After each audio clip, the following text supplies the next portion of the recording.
Atlantic महासागर के अंदर टाइटन के लिए एक बड़ा सर्च ऑपरेशन शुरू किया गया था।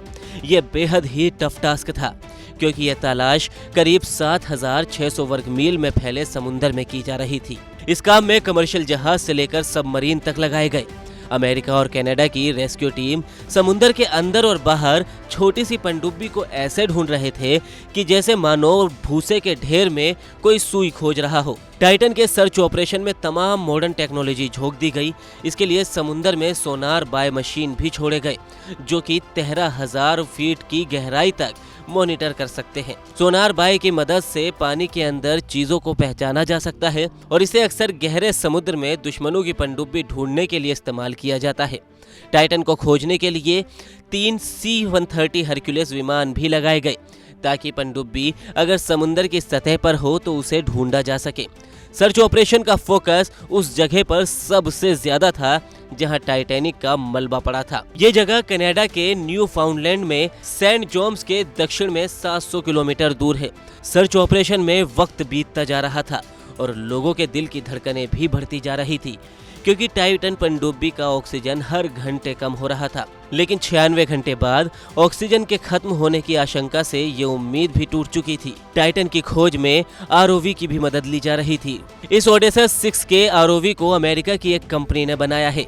ये एक रिमोट से चलने वाला व्हीकल है जो कि 19,000 फुट वर्ग की गहराई तक आसानी से जा सकता है। इस मशीन ने 21 फुट लंबी टाइटन सबमरीन की तलाश के लिए टाइटैनिक जहाज के आसपास के पूरे समुद्र को छान मारा और आखिरकार ओडेसस को टाइटन पनडुब्बी का मलबा मिल गया जो टाइटैनिक जहाज से 16,000 फुट वर्ग की दूरी पर मौजूद था। टाइटन का मलबा मिलने के साथ इस बात की भी पुष्टि कर दी गई कि इस पनडुब्बी में सवार सभी 5 लोगों की मौत हो चुकी है। लेकिन बड़ा सवाल ये था कि समंदर के अंदर टाइटैनिक के साथ आखिर यह हादसा कैसे हुआ और क्यों हुआ।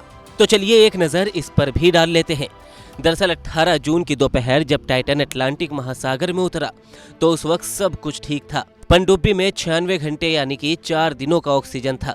पनडुब्बी जब पानी में उतरी तो उसे सपोर्ट देने के लिए समुद्र की सतह पर मदरशिप यानी कि वो जहाज भी तैनात था जो पनडुब्बी से लगातार संपर्क बनाए रखता है।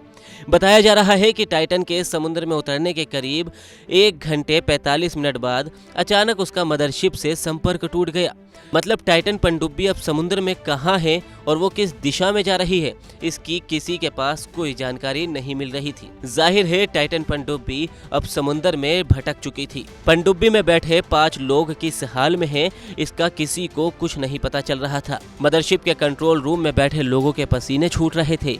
उन्हें समझ ही नहीं आ रहा था कि अब पनडुब्बी के लोकेशन क्या है। उन्होंने कुछ घंटे तक पनडुब्बी से संपर्क कायम करने की पूरी कोशिश की लेकिन उन्हें कोई कामयाबी नहीं मिली।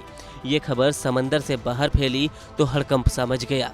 लापता टाइटन सुर्खियों में आ गया।